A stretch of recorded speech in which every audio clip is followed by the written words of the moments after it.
All right, everybody, what's up? Welcome to another 0.3 prep video, and this one is exciting. We are today going to be talking about offline trading, something that the community has wanted. Is it fair to say for a decade? I think every single game with any sort of economy always wants to have offline trading. One of the things I remember from my childhood, I know this is going back ages, is this is going to be a perfect example. I mean, here we go. I had to be online for this guy to buy whatever this is. I had to be online for this guy to buy whatever this is. Oh, it's this one.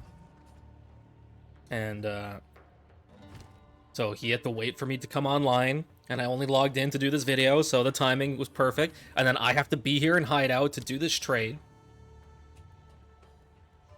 So I remember even from my childhood, and this is another thing that we can reasonably forget about is, I mean, with this offline trading system, they have to pay the posted price. They can't try and negotiate. So, all right, look at that. Yeah, so GGG has introduced offline trading. So we're going to go into the mechanics of that, some of the things they've noted. And also there's a stash tab sale, so perfect timing. And to go back to my story is that I remember I used to play a game called MapleStory, and they would actually sell you for real money. I'd never had one, but they would sell you for real money an offline trading NPC. So it's always been a thing in communities because people are not online all the time. Is a seller, especially, like, let's say let's say you're able to be on 10 hours, maybe not playing 10 hours, but have it in the background, whatever. That's more than somebody's only online 5 hours, or even just 5 hours a week. So is in terms of generating currency, the more you're online, the more likely you are to sell something, at least previous to 0.3. And when it comes to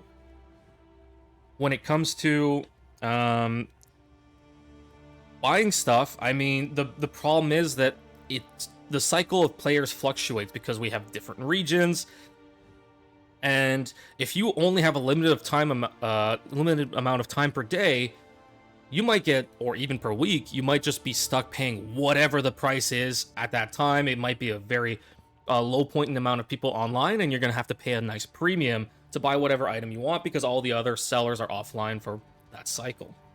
So this kind of offline trading is amazing, and I'm very happy that GGG has brought it in. And in their infinite wisdom, they did not even like really write about it in their patch notes. So if you control F trade, it's not even there. Offline trading is not there. They do mention here in the picture asynchronous trade. Buy items when sellers are offline. So there you go. I mean, at least it is on this page somewhere. They do go over it in their release trailer, and they show them listing into the merchant, their NPC merchant, an item, and then they get to select their price and list item. So how this will work is that buyers will have to spend gold to buy the item with the currency as well. So let's say you put it up for 5 exalts, they have to come in with 5 exalts, and there's also going to be a gold fee attached. Unfortunately, we do not know what the gold fee will scale off of. It might be item level. Let's say if it's a rare, it might be based on the tiers of the rare, the mods on the item. It could be a whole slew of things. Maybe the currencies are going to directly relate to a gold cost. So maybe, for example, 5 exalts will have 5,000 gold cost, 10 exalts, 10,000, etc. There might be just a multiplicative scaling based on the currency that you're listing in. The other thing is, we as a community probably have to sort of figure out what currencies we're going to list stuff in, as you can see in this pause frame. Exalts, greater exalts, perfect exalts, chaos, greater chaos, perfect chaos. There's the same for transmutes, regals, augs. So I wonder if exalts are going to be used this league as much, if people are going to list stuff in greater chaos. That will, obviously divs are divs, but that will have to, we'll see what the tends towards. But overall, this is an amazing feature. You list stuff, you can go continue mapping, you can be offline, you can go to sleep, take a nap, whatever. And somebody can come in, buy your item, and then you come back and you have your earnings. Amazing. One thing is that they mentioned that there are going to be no fixed price tabs, at least in 0.3, or in the interview they were talking about fixed price tabs. They didn't really give a huge rationale on it, but one of the things that I will suggest as their choice is that one of the things is if you have a fixed price tab, let's say you don't have, I don't even have that many tabs compared to a lot of the streamers and traders, but let's say I decide to list an Astramentus for 5 divs or 10 divs. If I put it in my fixed price tab and then change the price, on the trade site it will show 10 divine once I refresh, but for a short period it will list on the trade site at 5 chaos because it was a 5 chaos tab. And this has caused, especially for me, I've put stuff in a tab because I didn't have space in my sale tab. I put stuff in a different tab, and then immediately changed the price, and I just had a bunch of people whispering me angry. Oh, you're price fixing, you're this, you're that, you're scum, whatever. Anyway, one of the things they did mention is that once you list something for a price and it's live, if somebody presses secure, that's fixed. Like there's a cooldown time where you cannot change or remove the item. It gives people a chance to come in and purchase it. So you can't just keep listing, pulling, and just manipulating the market in that function. There is that kind of secured period where somebody can come in and buy it. And for this reason is why I think GGG has decided to not allow fixed price tabs, because if somebody, let's say, puts their only tab at fixed price 1 divine and they put a 10 divine item in, then they're just going to lose out on 9 divines as they try and change the price, but it's locked in. So hopefully on one side, that means that price fixers will not be able to just like keep putting stuff in, taking it out very quickly. And then for players, it does mean that you have to list everything. And as you can see, I have a whole quad tab of jewels. This means that if I wanted to list all of these jewels, I would have to manually price every single jewel in the merchant. They further mention no quad tabs, at least at this time. You cannot move your quad tab to the merchant. The merchant tabs are their own category.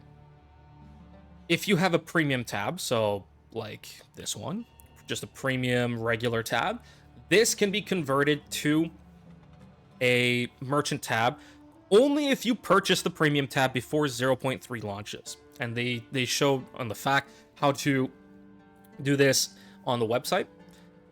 So you'll be able to go in and convert some tabs to merchant tabs, which I imagine that a lot of us will want to do. Like all of these are tabs I use purely for trading, so I'll probably convert all of these over to merchant tabs. And one other thing to note also is that there is a stash tab sale right now, so if you want to load up on a few premium tabs, just to prep for 0.3, and then you can decide if you want to move those tabs over, you can. Just remember that post 0.3, you either buy a premium tab or a merchant tab, and they do not cross, meaning that you cannot swap from one to the other. So those are some things to note. The other thing is that it will take gold. So they showed, I don't know if I mentioned this yet, it will take gold to buy an item. So you go in with the currency item. Let's say he lists it for... The prices are set using in-game currency items, such as Exalted Orbs, 20 Chaos. Orbs. So let's say he puts it for 20 Chaos. The person will have to take gold to purchase that on top of the 20 Chaos. This will mean that gold economy is more important heading into this league. It was already decently important, especially, I mean, just for respecs, it takes hundreds of thousands of gold to respec a level 90 plus character. And as well for currency exchange, it does already take a lot of gold to, let's say, buy 150k gold to buy 1200 exalts. Like this is ridiculous.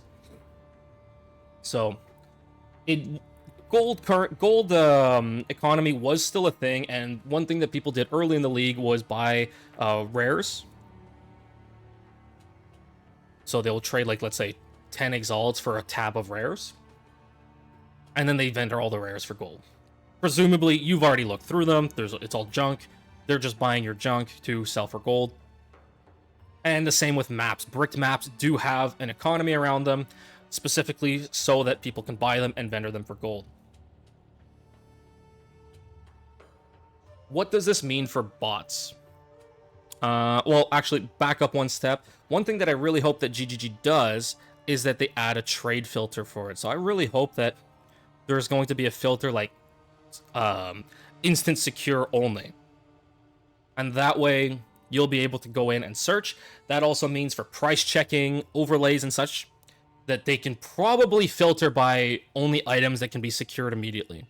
And that way, you'll get a lot better results when dealing with price checking. One of the things that happened this league was, and I know personally, Anvarius was heavily price manipulated. And this doesn't even have to do with bots. It was heavily price manipulated by a couple of Russian guys. And they just absolutely trolled the market, would just bought up every Anvarius they could, and just tried to price fix low. And yeah. Obviously, they would never respond to any trades that you were trying to buy, and they would try and buy up from the market. So, hopefully that with instant purchases, if there's a filter, price checkers can use that information and determine what a fair price is based on what is actually available. You don't have to start filtering through junk listings. The other thing to note as well is that because there's no fixed price tabs, one of the things that is kind of annoying is that, again, let's say I have, 1 Secumus can be an entire tab of jewels. Now I have to manually price check all these. I can't just leave them in a fixed price.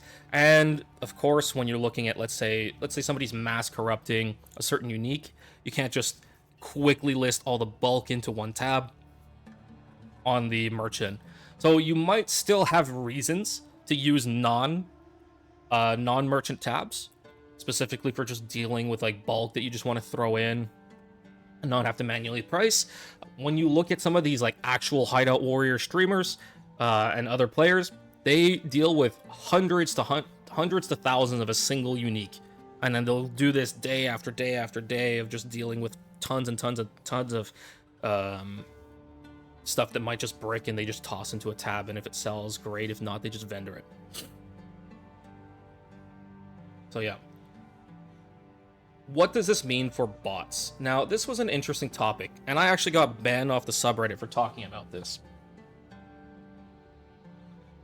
Bots are not as prevalent as people would think, and the impact to players is, at least pure trade bots, is probably minimal. Even just the fact of adding a gold cost means that they have to factor in the value of what they're trying to buy up and price fix at. So let's say one of the things that I did actually, somebody sent me some concrete evidence, and let me just see if I can find this. I forgot to pull it up before.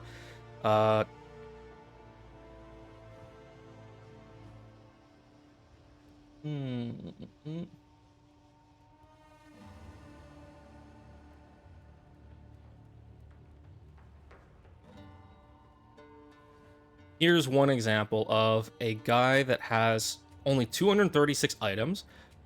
Most of those are just like, very whatever items. And then if you filter by rite of passage,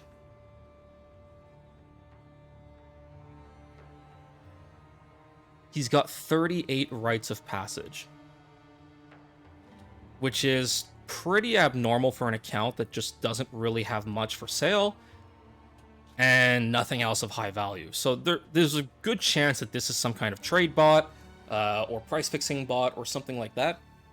So they do exist. Again, I'm taking this as evidence that bots and other price fixing does happen. But one of the things is that they wanted to ruin the gold economy for players so that bots would have a harder time to trade. And that's not something I necessarily agree with. And so what this means for bots is that right now, if we're assuming that nothing else has changed about how we get gold income, it means that they're going to have to trade for gold in one form or another. And that also means that they will need to account for that price of gold in their trade margins. Especially with instant trading, it also means that players who are interested in buying a rite of passage are not going to be checking for this, or are just going to be outright buying the rite of passage they want. Which means that if they want to generate currency, they still have to buy low, sell high, and price fixing is hopefully going to be less of a problem. So trade bots will have to consider what the value of that gold is, while normal players, you just buy what you want. So anyway, hopefully this covers my thoughts on the offline trading. So quick points, again, no fixed price tabs. There is a stash tab sale right now. They said for the moment, no quad tabs. They did mention that you can